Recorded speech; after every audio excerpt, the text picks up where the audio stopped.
Rabbi yassir wa la tu'assir Rabbi tamim bi khair waftah lana abwabal khair wa abwabal ilm wa abal barakah bi rahmatika ya arhamar rahimin.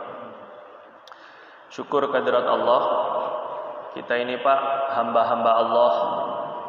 Kita ini wujud ke dunia tanpa kemauan kita. Nanti besok kita meninggal dunia pun juga tidak pakai ditanya mau pulang atau enggak. Sempurna hidup kita ini dalam genggaman Allah.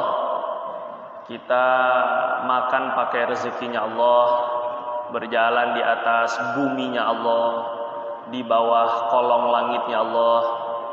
Maka kita ini nggak boleh hidup semau kita, itu nggak boleh. Hamba-hamba Allah Subhanahu Wa Taala ini harus hidup sesuai dengan apa yang Allah mau. Karena kita ini nggak punya apa-apa, diri kita aja bukan punya kita, apalagi yang lain, istri kita, anak kita. Maka yang punya kita ini hanya Allah Subhanahu Wa Taala saja. Kalau Dia yang punya, maka Dia Allah Subhanahu Wa Taala sudah menentukan tujuan untuk kita diwujudkan di alam. Wa ma khalaqtul jinna wal insa illa liya'budun. Tujuannya untuk kita menyembah Allah. Tapi nggak bisa menyembah kecuali kalau kenal. Mana mungkin tiba-tiba ujuk-ujuk nyembah kalau nggak kenal dulu dengan Allah Subhanahu Wa Taala. Maka tugas kita ini sebagai umat Muslim menyampaikan, memperkenalkan Allah kepada siapapun. Bicara tentang kebesaran Allah, nikmat-nikmat Allah. Yang diomongin itu nikmat aja. Allah nggak pernah nyuruh kita ngomongin musibah, enggak. Allah nyuruh kita wa amma bi ni'mati rabbika fahadits. Suruh cerita itu nikmat-nikmat aja. Karena pokoknya kita ini nggak bisa lepas dari nikmatnya Allah. Duduk sekarang ini dengan nikmatnya Allah. Tidur aja dengan nikmat Allah. Nafas dengan nikmat Allah. Tidak ada satu detakan jantung pun melainkan dengan nikmat Allah. Tidak ada satu hembusan nafas pun melainkan dengan nikmat Allah. Tidak ada satu bulu yang tumbuh di tubuh kita melainkan nikmat Allah. Tidak ada satu aliran darah pun melainkan nikmat Allah. Maka kita ini terlalu banyak bergelimang dengan nikmat Allah. Bahkan musibah-musibah yang ada, kalaulah kita dapat musibah itu, nggak sebanding dengan banyaknya nikmat Allah. Kadang musibahnya jadi nikmat. Gara-gara sakit, akhirnya diampuni dosa kita. Akhirnya kita nggak sombong. Gara-gara miskin, akhirnya nggak bisa maksiat. Berapa banyak sekarang ini untuk maksiat itu bayar. Bayar ini, nyewa pelacurnya, hotelnya, minumannya, judinya, bayar semua itu. Nah ini karena dikasih nggak kaya sama Allah, akhirnya nggak bisa maksiat. Nah ini juga nikmat Allah Subhanahu Wa Taala.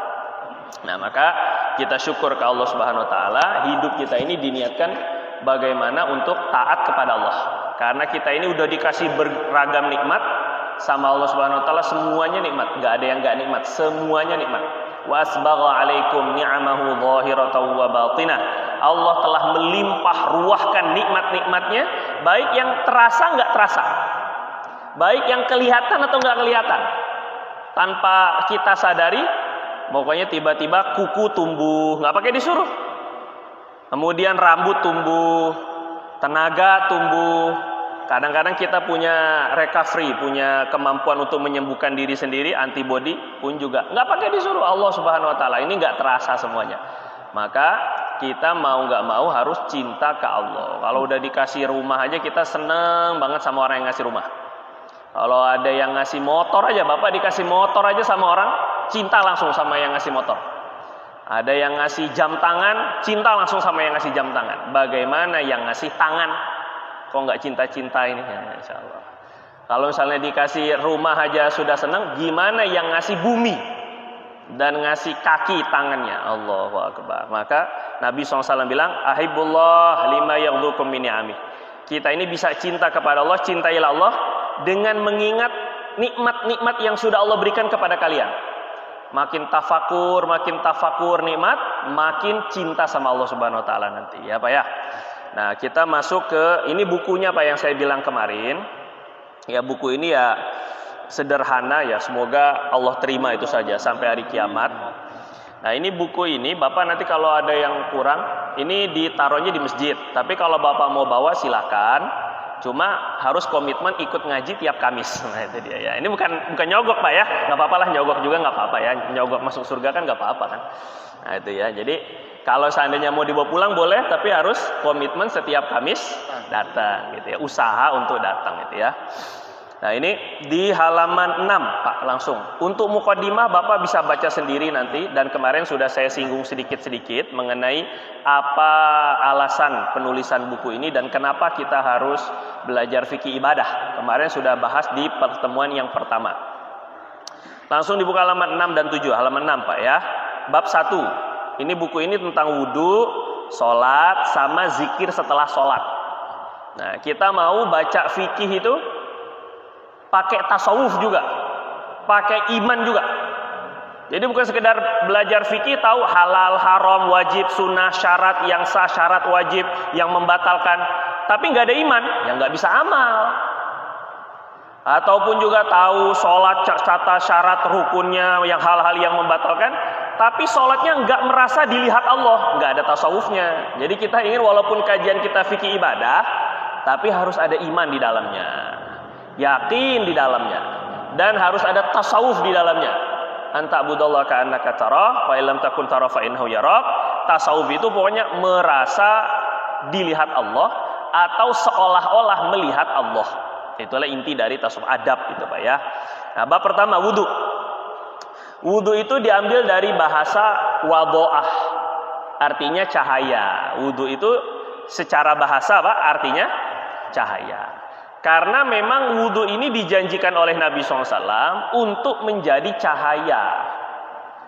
Kalau hari ini orang-orang seneng sekali wajahnya bercahaya, namanya glowing, itu bahasa sekarangnya ya. Ini ya. Nggak laki nggak perempuan Pak ini ya. Dan itu bukan salah, bukan jadi bencong kalau gara-gara pengen glowing. Jadi enggak, karena Nabi sendiri glowing kok. Gitu ya Bang, tenang aja ini. Nggak usah tersinggung. Jadi kalau misalnya ada laki-laki yang maskeran gitu ya, pakai masker maksudnya ini kan, ataupun juga cuci muka, sabun muka, itu yang ngikut Nabi SAW juga begitu. Nah cuma begini, yang kita mau ambil adalah kalau di dunia aja kita bangga sekali, di kamera lah, nggak usah di dunia, di kamera aja.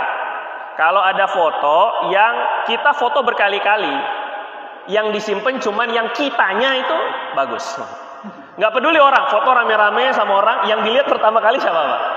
Pasti Bapak dulu, nggak mungkin Bapak, istri saya cakep, nggak mungkin. Pasti Bapak duluan yang dilihat. Ketika foto rame-rame, orang lain jelek, tapi Bapak terang, Bapak simpen. Ini buruknya kita tuh ya begitu ya maksudnya ya. Kita saking cintanya sama diri sendiri itu, pengen sekali kelihatan cakep, bagus. Yang udah tua-tua pun sama. Enggak, udah tua ini. Pasti juga pengen kelihatan awet muda. Kadang dibilang tua tuh nggak mau. Nggak mau ini. Enggak, saya masih 32 ini kan. Maksudnya istrinya 3, anaknya 2. Ini usianya 32 jatuh sini. Ada yang begitu. Ini tujuannya adalah sebagaimana di dunia ini kita pengen kelihatan baik, bagus, cakep, glowing tadi tuh, bersinar-sinar, berseri-seri. Bagaimana besok berjumpa dengan Rasulullah SAW. Nah, untuk bisa glowing di depan Nabi SAW, bisa bersinar-sinar depan Nabi itu wudu. Nabi SAW bilang, inna ummati yuda'auna yawmal qiyamah ghurran muhajjalin. Dulu itu suatu ketika Nabi datang ke makbaroh, ke pemakaman. Ketika datang ke pemakaman, Nabi, ini doa ini Pak, kalau lewat TPU, kuburan-kuburan, apalagi kuburan-kuburan yang nggak keurus, tetap salam. Nabi walaupun lewat, Nabi SAW salam. Assalamualaikum daro qaumin mu'minin. Assalamualaikum daro qaumin mu'minin. Kalau nggak apal ya udah yang biasa dibaca orang-orang atau riwayat lain, Assalamualaikum ya ahlal kubur atau ya ahli kubur ya, itu yang bisa yang penting nggak apal juga Assalamualaikum aja. Ya Pak ya, jangan sampai enggak. Nabi SAW lewat, terus kemudian Nabi salam. Wa inna insyaallah bikum lahiqun. Itu lanjutannya, doa ketika ziarah kubur. Sesungguhnya kami akan menyusul kalian. Setiap lewat kubur, kita sunnah ngingetin diri sendiri. Bentar lagi gua nyusul, tenang aja. Gitu lebih kurang di bahasa Betawinya, maaf ya Pak ya. Inna insyaallah bikum lahikun. Bentar lagi kami akan nyusul kalian juga. Jadi setiap lewat kubur tuh ingatnya, bentar lagi ini rumah saya, ini rumah saya. Begitu terus, Pak. Nabi SAW itu. Ya mau rumahnya TPU-nya di situ atau pemakaman di tempat lain, pokoknya bentar lagi nyusul gitu. Inna insyaallah bikum lahikun. Habis itu Nabi bilang, wadidna annalqa ikhwanana. Pengen banget saya ini ketemu saudara-saudara saya. Maka sahabat langsung bilang, awalasna min ikhwanik ya Rasulullah, awalasna ikhwanak. Bukannya kami saudara engkau? Nabi bilang, bal antum ashabi, kalian itu sahabat-sahabat saya, bukan saudara saya. Wa ikhwanuna alladzina lam ya'tu ba'du. Saudara-saudara saya itu yang nanti datang, yang sekarang belum datang, datangnya nanti. Setelah saya udah nggak ada, mereka mau beriman kepada saya padahal nggak pernah melihat mukjizat saya, nggak pernah mendengar langsung ucapan Nabi, nggak pernah langsung dengar ayat-ayat Quran dari mulutnya Nabi, tapi mau percaya kepada Allah, kepada Nabi SAW. Ini dianggap sama Nabi, kita ini saudaranya Nabi SAW. Nah terus para sahabat itu aneh. Bima ta'rif ikhwanak ya Rasulullah min bainil umam? Kalau nanti dikumpulin sebanyak miliaran, triliunan orang dari sejak zaman Nabi Nuh atau Nabi Adam, Nabi Nuh sebenarnya kalau di riwayat itu, sebab Nabi Adam itu antara Nabi Adam dengan Nabi Nuh itu kan ada banjir, jadi orang pada nggak ada, yang ada tuh tersisa tinggal umatnya Nabi Nuh. Dari sejak zamannya Nabi Nuh itu atau Nabi Adam sampai hari kiamat nanti umat-umat, kamu taunya dari mana engkau? Engkau taunya wahai baginda, engkau tahu dari mana ini saudara-saudaramu atau umatmu? Nabi bilang, kata Nabi, sesungguhnya umatku nanti, kalian tahu nggak? Seperti ada orang yang punya ara'aitum rajulan lahu khailan bidan. Kalian kalau punya ada seekor kuda, ada orang punya kuda warnanya putih. Mimbaini khuyul duhmin buhmin, di antara kuda-kuda hitam. Kira-kira tahu nggak mana kudanya? Kalau ada orang punya kuda putih di antara kuda-kuda hitam, bisa cari nggak gimana kudanya? Oh jelas tahu ya Nabi. Lah begitu juga Nabi, kata Nabi, sungguhnya umatku nanti dipanggil di depan aku, dipanggil oleh Allah, ghurran muhajjalin min atharil wudu, dalam keadaan wajahnya berseri-seri, bercahaya. Walaupun sekarang hitam, nggak apa-apa Pak, nggak dosa. Kalau di dunia ini hitam tuh nggak dosa, itu mah takdir, Pak. Jadi nggak perlu pengen berubah warna, jadi bunglon jadinya ya, berubah warna ya, nggak perlu. Tapi kalau hitam besok di hari kiamat ini bahaya. Allah karim. Jadi ada hari kiamat itu besok ada yang wujuhum muswaddah. Yauma tabyaddu wujuhu wa taswaddu wujuh. Besok dari kiamat itu ada yang dulu ketika di dunia ada yang di hari kiamat itu nanti ada yang wajahnya putih berseri-seri walaupun di dunianya hitam. Ada yang gelap walaupun dulu di dunia putih. Yang walaupun di dunia perawatan segala macam, ini bahaya ini. Kalau sudah wajahnya hitam, besok di akhirat ini khawatir gak diketahui oleh Nabi untuk dikasih syafaat. Makanya dipanggilnya itu ghurran muhajjalin, wajahnya berseri-seri putih, tangannya muhajjal, tangan kakinya putih semua, bercahaya. Sehingga Nabi tahu mana yang jadi umatnya. Nah kita ini pengen begitu besok Pak. Semoga Allah SWT wajahkan, putihkan wajah kita besok di hari kiamat di depan Rasulullah SAW. Jadi kalau wudhu itu yang dirasa itu, wah ini buat ketemu Nabi nih. Mestinya gitu ini Pak. Ketika wudhu itu bukan sekedar sembarang air, sehingga wudhunya asal. Ini persiapan untuk ketemu Nabi, ini persiapan kondangan aja udah begitu hebat. Persiapan jadi pengantin biar glowing selama minimal lah jadi pengantin. Make upnya lama bener, apa segala macam. Pengantin itu cuman buat dipajang di depan orang-orang. Gimana untuk berjumpa dengan Rasulullah SAW? Bagaimana berjumpa dengan Allah? Nah ini penting katanya. Ngelihat wudhu itu jadi ngelihat hakikat. Kita nggak ngerti hakikat, yang ngerti hakikat itu Rasulullah. Itulah syariat namanya. Jadi syariat itu sebenarnya adalah hakikat yang disampaikan oleh Nabi. Kita nggak tahu cara wudhu. Tersembunyi ya. Hakikat wudhu itu Nabi yang tahu. Nanti itu wudhu jadi cahaya. Itu namanya hakikat. Itu namanya syariat. Jadi syariat dan hakikat itu nyatu, blended, nggak ada dipisah-pisah. Nggak boleh. Jelas ya Pak ya. Nah terus kemudian Nabi SAW ini wudhu ini tadi cahaya. Maka sebagaimana saya suka bilang gitu, kalau ibu-ibu aja Make up itu nggak mungkin setengah-setengah. Setengah pakai lipstick, setengah enggak, kan nggak mungkin kan? Ataupun juga skincarean, kalau sekarang bahasa sekarang itu perawatan kulit itu menyeluruh semuanya. Nggak mungkin mukanya hitam, mukanya putih, leher hitam. Ini kan ini nggak benar ini, kayak onde-onde itu mah ya. Dalamnya itu gula merah. Nah, terus ketika kita untuk merawat diri di dunia aja itu begitu sempurna, begitu telaten, bagaimana dengan wudu? Orang kadang asal wudu, tangannya penting sininya masih belum basah, atau mukanya belum sempurna. Ini pokoknya lihatnya ini wudu itu wadha'ah, cahaya apa ya? Penting sekali. Nah, terus kemudian dari Utsman bin Affan, hadisnya ini Pak, radhiyallahu taala anhu. Utsman bin Affan, menantu Nabi SAW, khalifah ketiga. Rasulullah SAW bersabda, kata Nabi, man tawaddo'a. Perhatikan betul-betul ini Pak ya, lafaznya ya. Siapa yang wudu, nahwa wudu'i hadza, persis seperti wuduku ini. Perhatikan lafaznya ini ya.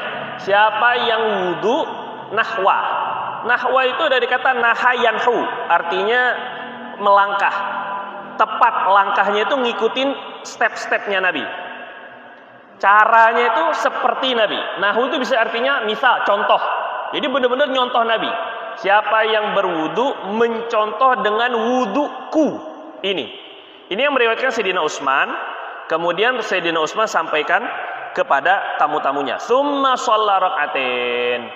Setelah dia wudu seperti wuduku ini, syarat pertama, wudu yang baik itu adalah wudu yang ikut Nabi. Jelas ini Pak ya. Wudu yang sempurna itu wudu yang ikut Nabi. Jadi kalau misalnya ada orang, kalau 3 aja bagus sunnah, berarti 30 lebih sunnah. Membasuhnya misalnya. Paham nggak kira-kira ini kan? Nah ini nggak pakai kias ini ya. 3 aja bagus. Karena kalau 30 lebih bagus ini. Sekalian aja mandi misalnya. Ini nggak benar. Pokoknya wudu yang paling sempurna itu ya justru ngikut Nabi. Nabi 3 ya berarti 3. Paham ya Pak ya? Terus summa shalla rak'ataini la yuhaditsu fihi ma nafsah. Setelah wudunya ikut wudu Nabi, kemudian dia sholat 2 rakaat minimal. Nah ini sholat. Sholatnya mau sholat apa aja? Di sini namanya sholat sunnah wudu.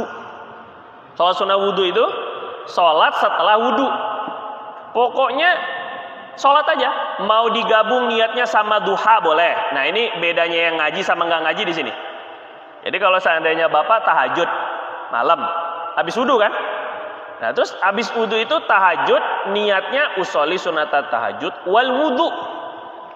Jadi biar dapat pahala juga sholat sunnah wudu. Mau sholatnya dengan qobliyah, boleh digabung. Yang penting pokoknya habis wudu sholat. Begitu Pak ya. Terus akhirnya kata Nabi, tapi sholat 2 rakaat itu tidak berbicara kepada dirinya sendiri. Maksudnya apa ini? Khusyuk. Jadi orang khusyuk itu orang yang enggak ngobrol sama dirinya sendiri. Habis ini mau ini ya. Habis ini mau ini. Nah, ini biasa ini. Tiba-tiba salat lagi sholat. Nah ini astagfirullah. Ini kelupaan ini sampai kelupaan ini. Paham ya Pak ya? Jadi la yuhaditsu fi man nafsihi, intinya khusyuk. Khusyuk itu tidak berbicara kepada dirinya sendiri. Terus yang dibicarakan tuh apa? Ngobrol sama Allah. Jelas ya Pak ya? Yang dibicarakan atau yang di dalam hatinya tuh apa? Menterjemahkan, biar mudah ini. Menterjemahkan bacaan sholat. Ya biar nggak ngobrol sama diri sendiri itu, menterjemahkan baca. Ketika Bapak ngomong Allahu Akbar kabira, Allah Maha Besar, sebesar-besarnya. Begitulah lebih kurang. Ketika baca Bismillahirrahmanirrahim dengan nama Allah yang Maha Pengasih lagi Maha Penyayang. Ya Pak ya, ini khusyuk tingkat pertama itu. Khusyuk tingkat pertama itu pokoknya nerjemahin isi bacaan. Minimal itu dulu. Khusyuk itu. Nah terus janji Nabi nih, kalau wudunya ngikut Nabi, kemudian berusaha sholatnya itu khusyuk, ghufira lahu ma taqaddama min dzambih, diampuni dosanya yang telah lalu. Secara kaidah riwayat Bukhari ini sahih, enggak usah dipertentangkan ini. Hadisnya gimana? Dhaif sahih, alah ngaco. Kadang-kadang ini ngerti sahih dhaif aja nggak ngerti ini kan, sok-sokan nanya lagi kan. Padahal dia kata buku. Nah, ini terus yang saya mau tekankan adalah ghufira lahu ma taqaddama min dzambi. Ini diampuni dosa itu kalau syaratnya wudunya ngikuti Nabi. Jelas ya Pak ya? Nah, ini ngikuti Nabi itu dua hal. Satu, ngikuti yang wajib-wajibnya. Namanya rukun. Baru yang kedua, ngikuti sunnah-sunnahnya. Ya kalau hanya ngambil yang sunnah-sunnah tapi ternyata ada yang wajib tidak terpenuhi, ya nggak sah juga. Ternyata udah berusaha sunnah-sunnah, syaratnya nggak terpenuhi, nggak sah juga, sama aja bohong. Jadi wajib-wajib itu modal, sunnah-sunnah itu untungnya. Nggak bisa dibilang untung kalau modalnya habis. Ini untung banyak nih, tapi modal ada? Enggak, ya habis itu namanya rugi. Bohong itu, paham ya Pak ya? Nggak bisa sunnah kecuali yang wajib dulu. Ini ngikuti Nabi itu begitu. Nah terus diampuni dosa secara kaedah, setiap ada hadis-hadis yang kayak begini bunyinya, ulama tuh bilangnya dosa yang diampuni adalah dosa yang kecil-kecil. Karena dosa besar nggak bisa diampuni kecuali dengan taubat. Itu aja. Jadi nggak benar juga wudhu mah jalan, mabok mah jalan gitu. Enggak dia. Nipu orang terus jalan, yang penting wudhu, diampuni dosa yang telah lalu. Ini secara kaedah. Jelas ya Pak ya? Secara kaedah, pokoknya hadis-hadis yang kayak gini nih, semuanya diampuni dosa itu yang kecil-kecil. Yang besar-besar hanya dengan taubat. Nggak ngulangi lagi, mengganti dengan kebaikan, menyesal, istighfar. Itu maksudnya taubat, syarat-syarat taubat. Cuma begini Pak, itu dalam kaedah dalam kaedah makna hadis. Tujuannya biar ulama tuh nggak sayang ini sama umat. Biar kalau mendapatkan hadis yang kayak gini nih tidak meremehkan dosa. Paham ya Pak ya? Apalagi dosa besar. Sehingga diampuni dosa-dosa yang kecil, itu kaedah dari ulama itu biar orang tidak meremehkan dosa. Sehingga nanti enak aja, yang penting udah nggak apa-apa maksiat, yang penting melakukan hal-hal yang diampuni Allah. Seperti contohnya ini, wudu, sholat 2 rakaat udah diampuni. Paham ya Pak sampai sini? Tetapi dalam bab roja, dalam bab harapan kepada Allah, boleh kita berharap diampuni juga dosa-dosa besar kita. Sekali lagi nih ya, kalau bahasa ini ya, gini-gini Pak. Ada birokrasi, ada jalur dalam. Kira-kira gitu ya. Kalau ikut ikut jalur resmi, oh lama. Ngantri dulu, hubungi ini dulu, minta surat rekomendasi dari ini dulu. Tapi karena kita punya orang dalam, berharap, paham ya jelas ya Pak? Berharap langsung cepet tuh urusan. Bikin paspor ya asal ada fulus, kullu mulus. Kalau ada fulus semuanya mulus Pak. Nggak ada fulus, la ilaha illallah. Nanti di sini dulu ada kekurangan namanya apa segala macam, satu huruf aja. Balik lagi benerin dulu aktenya, la ilaha illallah. Kasih 10 juta beres. Langsung foto. Ini kan begitu ya. Nah, maksud saya adalah di dalam kaedah ilmu gitu juga. Kalau ikut kaedah umumnya, iya, setiap janji-janji ampunan Nabi itu untuk dosa kecil. Tapi kita berharap dengan rahmat Allah yang luas. Namanya bab roja. Dalam bab roja, dalam bab berharap kepada rahmat Allah ya Rabb, saya berharap walaupun kaedahnya begitu dosa-dosa kecil, saya berharap juga dosa-dosa besar saya juga diampuni sama Allah. Kira-kira jelas nggak nih Pak ya? Mengikuti zohir hadis. Kan Nabi nggak bilang dosa kecil atau dosa besar kan? Nah, maka bab roja boleh dalam bab untuk berharap Allah. Tapi bab khauf, untuk ketakutan kepada Allah, biar kita nggak meremehkan dosa, kita anggap hanya dosa kecil-kecil aja yang diampuni. Kira-kira jelas Pak? Nah ini dia. Ini penting. Jadi wudhu itu adalah sarana untuk kita membersihkan dosa. Tidak ada masalah di dunia ini melainkan karena sebab dosa. Dhaharal fasadu fil barri wal bahri bima kasabat aydin nas. Pokoknya ada kerusakan, keenggak enakan, penyakit, musibah, bala, bencana, apa aja kata Allah kecuali dengan sebab dosa yang dilakukan oleh manusia itu sendiri. Apa aja? Ruwet hubungan sama istri, ruwet hubungan sama kolega, sama teman, sama saudara, ini pasti ada dosa ini. Semuanya harus diyakini gitu. Orang beriman harus begitu. Ini dosa saya. Salah apa saya? Nggak beriman. Dosa apa saya ya? Kok sampai rugi nih, dosa apa nih? Padahal perhitungannya udah jelas, strateginya udah diikutin. Ini tapi kok tetap rugi. Nah ini, salahkan siapa? Diri kita. Ini salah saya, ini dosa saya. Jadi guru ngajar dengan RPP-nya, dengan macam-macamnya lah itu, silabusnya diikuti semua. Tapi kok muridnya nggak paham-paham? Ini guru yang beriman itu langsung nyerang. Ini pasti dosa saya. Wah ini saya udah semangat kayak begini, suara kenceng, kok masih ada yang tidur? Dosa saya ini. Gitu ya, nggak nyalain. Wah ini bapak tolong ya bangun ya, ini dosa bapak semua ini, mata bapak itu berdosa. Enggak begitu, enggak. Itu bercanda Pak, jangan sesinggung ini enggak ya. Itu dosa saya. Jadi orang sehingga nggak mau dengerin saya, itu dosa saya, bukan dosa bapak. Maka istighfar ke Allah itu terus-terusan. Jadi nggak pernah orang beriman itu nanya dosa apa saya. Wah ini nggak kenal sama Allah Subhanahu Wa Taala ini. Sakitnya langsung ini dosa saya ini ngampuni dosa saya ini, semuanya urusan apa aja dosa Allah yang bilang, bukan kita. Nah maka kita ini berupaya bagaimana dosa-dosa kita diampuni. Dalam sebuah hadis riwayat Tabarani, kalau ma min abdin yatawadda fayuhsinul wudu, tidak ada seorang hamba dia wudunya sempurna, isbal. Wudu sempurna ini wudunya siapa? Wudunya Nabi. Sempurna menyempurnakan wudunya.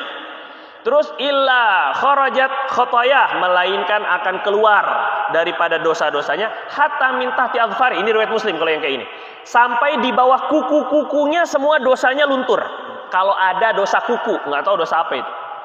Kalau ada dosa di bawah kuku pun luntur dengan sebab wudu. Ketika basuh wajah, dalam riwayat Imam Muslim, Nabi bilang maka dosa matanya itu semuanya netes.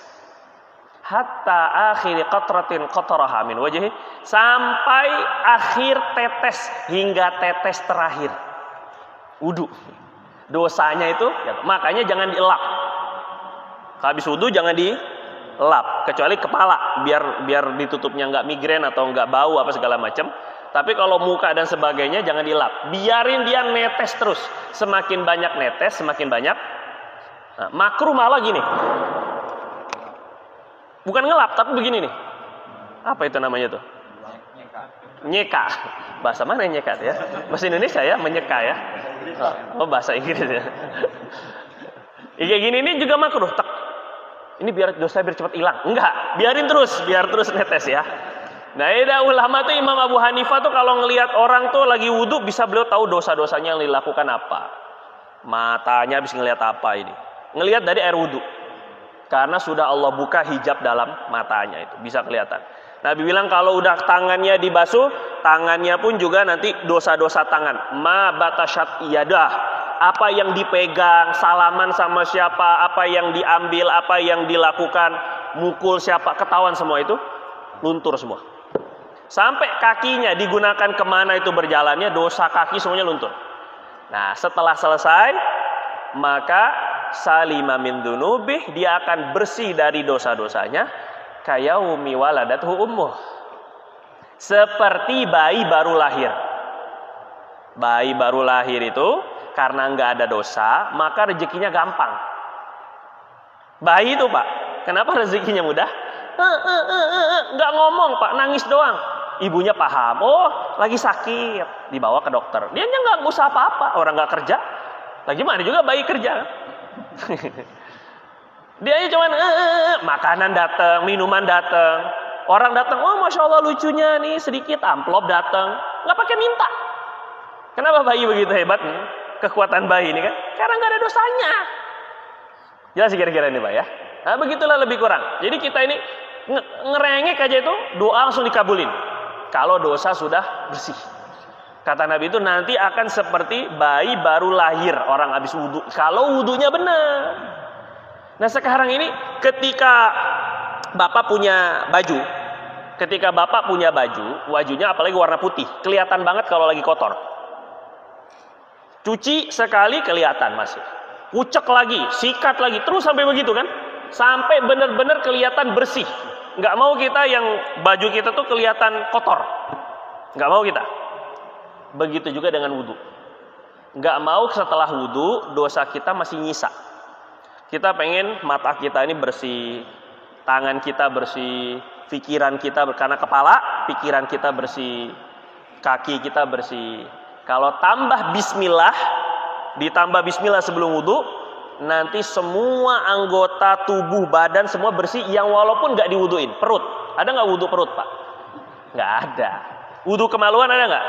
Nggak ada. Berarti dosa kemaluan masih nyisa, dosa perut masih nyisa, karena nggak diwuduin. Terus gimana? Pakai bismillah di awal. Kalau bismillah di awal, Nabi bilang semua dosanya diampuni Allah Subhanahu Wa Taala. Kalau nggak pakai bismillah, nanti hanya anggota-anggota wudhunya aja. Kemudian, wudhu itu tanda iman. Tanda iman. Nabi bilang, at-tahur syatrul iman. Ini yang sahih. Kalau an-nadzafatu minal iman itu riwayatnya diragukan. An-nadzafatu minal iman, kebersihan bagian dari iman. Tapi maknanya benar. Lafaz hadisnya yang diragukan. Tapi kalau untuk maknanya benar. Yang lebih sahih, at-tahur syatrul iman. Kesucian itu separuh dari iman. Suci itu separuh dari iman. Keyakinan kepada Allah dan hari kiamat separuhnya suci. Maksudnya gimana? Dengan wudhu aja separuh iman udah naik. Bisa dimana kayak gitu? Setiap kali wudhu itu sama dengan meningkatkan iman, menyempurnakan iman. Kalau Syekh Nuruddin bilang, makna dari suci itu adalah separuh iman ketika suci pemikirannya, suci akidahnya, suci dari maksiat, suci dari omongannya, suci tangannya, suci kakinya, suci kemaluannya, suci perutnya. Itu separuh iman. Sisanya melakukan kewajiban-kewajiban. Itu makna dari suci itu sebagian dari iman. Jadi kita sebelum kita pakai ini baju, sebelum kita setrika, kita dandanin, pembersihan dulu. Maka kalau dalam tasawuf itu ada yang namanya takhalli, tahalli, tajalli. Islam, iman, ihsan. Syariah, thariqah, haqiqah. Sama aja namanya itu. Sama ini. Takhalli artinya pembersihan jiwa dulu. Nggak bisa langsung belajar tasawuf kalau nggak dibersihin dulu. Bersih dari sombong, bersih dari riya, bersih dari dosa-dosa mata, dosa tangan. Takhalli, pembersihan dulu. Baru tahalli, setelah udah bersih, baru penghiasan diri. Penghiasan diri itu dengan zikirnya, amalannya. Ini wirid, makan riba masih. Gimana? Jelas ini Pak ya? Ya, ini penting ini. Karena wirid ikut apa segala macam, hizib menghizib, tapi syarat sawudu aja nggak beres. Gimana mau dibersihin? Takhalli dulu. Baru tahalli, penghiasan jiwa. Baru tajalli. Saya nggak mau artikan tajalli. Tajalli itu artinya muncul kebesaran Allah dalam dirinya. Mudahnya begitu aja ya. Nah, terus wudu itu separuh iman, pembersihan iman. Makanya Nabi bilang, la yuhafiz ala wudu illa mu'min. Wudu itu nggak ada orang yang bisa jaga wudu terus. Bentar habis batal, wudu lagi. Makanya wudu itu bukan buat sholat, buat iman. Bapak perlu iman ketika sholat doang. Di luar sholat nggak beriman? Kan nggak, bukan kan? Wudu itu untuk menjaga iman dan Islam. Wala tamutunna illa wa antum muslimun. Nggak boleh mati kecuali dalam keadaan Islam, dalam keadaan beriman. Terus gimana orang kita nggak tahu kapan kita mati? Gimana untuk biar kita mati dalam keadaan Islam? Jaga wudunya. Makanya wudu sebelum tidur, wudu. Sebelum makan, wudu. Mau kerja, wudu. Pokoknya jaga aktivitas semua pakai wudu. Nanti tolong disampaikan ke anak-anak remaja, ke teman-temannya, ke anak-anaknya khususnya. Nah, kalau mau main wudu dulu. Bisa nggak gitu? Wudu aja dulu. Nanti Allah yang jaga. Ini kalau dengan wudu ini, imannya kejaga, berarti pergaulannya akan kejaga nanti. Pikirannya kejaga nanti. Pokoknya bisa jaga wudhu, wali itu dah. Bisa jaga. Dulu ada Habib Umar bin Hafiz pernah cerita. Ada orang dia minta amalan sama seorang Habib. Mau kaya. Ya. Katanya sama seorang Habib atau seorang Syekh, Kiai, saya mau amalan jadi kaya. Oh ya udah, jaga wudhu setahun. Jaga wudhu setahun. Sampai akhirnya setiap kali batal, wudhu batal, wudhu batal, wudhu batal. Gitu terus. Berusaha betul-betul. Setahun. Suatu ketika dia mau wudhu, dulu orang wudhu pakai timba, sumur. Pas dia ngangkat air, lah airnya jadi emas semuanya. Jadi koin emas. Karena dia mau wudhu, dibuang koinnya. Ambil lagi, kok ini jadi emas ini gimana ini? Nggak ada airnya. Jadi sebenarnya awalnya niatnya buat dunia, buat jadi kaya. Tapi karena dia istiqomah ngamalin amalan ini, kayanya tuh udah nggak ngeliat kaya lagi. Saya harus jaga wudhu ini. Jadi udah nggak. Tadi mestinya kan kaya udah kan? Itu satu keranjang emas udah berapa? Itu udah berapa ratus juta. Ternyata dia jadi wali Allah Subhanahu Wa Taala disebabkan karena wudhu. Bapak tahu kitab Sahih Bukhari? Ya tahu aja dulu lah, pernah dengar minimal kan? Walaupun nggak pernah baca, yang penting pernah dengar, itu aja. Pokoknya ada yang namanya kitab tuh namanya Sahih Bukhari. Sahih Bukhari itu ditulisnya, itu bukan kayak orang disertasi, skripsi, wuyeng. Orang skripsi, orang bikin disertasi, wuyengnya setengah mampus. Kadang-kadang sampai setahun, 2 tahun. Beliau nulis Sahih Bukhari itu 16 tahun. Nulisnya ini. Ngumpulin hadisnya itu jauh lebih lama. Nulisnya itu dikit-dikit itu 16 tahun. Seandainya Imam Bukhari mau ngambil royalti dari bukunya, kitab Sahih Bukhari itu, wah, udah turunannya semua jadi kaya semua, keturunannya. Karena setiap percetakan semuanya nyetak Sahih Bukhari. Dan berapa buat beliau itu semestinya? Tapi nggak ada orang ngasih ke keluarga Imam Bukhari itu, nggak ada. Pokoknya buat percetakan udah semuanya. Ini luar biasa saya. Tapi barokah. Sampai hari kiamat ini Sahih Bukhari akan Allah jaga. Kalau Sahih Bukhari udah nggak ada, siap-siap kiamat. Karena dia Sahih Bukhari itu di bawah Quran, keotentikannya. Tapi bisa barokah kayak gitu tuh kitab-kitab ulama tuh gimana caranya? Nulisnya pakai wudhu. Setiap mau nulis hadis, beliau istikharah dulu 2 rakaat, sholat. Ini hadisnya patut nggak saya cantumkan di dalam Sahih Bukhari? Masya Allah. Sehingga kitabnya walaupun tipis-tipis, Safinatun Najah, kitab-kitab tipis itu Pak maksudnya ya, ataupun juga kitab-kitab Melayu itu, tapi ulama tuh nulisnya pakai wudhu, sehingga barokah. Nah, makan kita juga gitu, kerjaan kita juga gitu, main kita juga gitu. Kalau jaga wudhu, barokah. Al-wudu qabla ta'am wa ba'dahu barokah. Nabi bilang wudu sebelum makan, setelah makan barokah. Makanannya jadi barokah. Insyaallah Pak ya. Insyaallah kita niat untuk jaga wudu dan memperbaiki wudu insyaallah setelah ini. 1 hari saja dulu ya. Wallahu taala alam. Ada pertanyaan enggak lu nih? Ada 5 menit. 3 menit 2 menit Ada Pak pertanyaan? Alhamdulillah paham semua berarti ya. Atau nggak ada yang dipahami? Ya. Kita sedang menjaga wudhu. Jaga wudhu. Perjalanan jauh. Terus? Motor atau di mobil. Ya. Wah. Bolehkah kita menahan?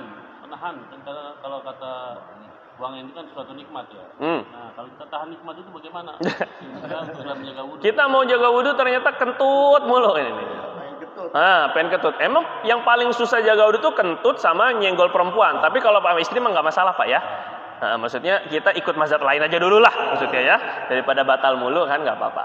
Itu nggak, cuman kentut ini nggak ada ulama yang mengatakan kentut nggak batal wudhu, nggak ada. Semua sepakat kalau kentut mah.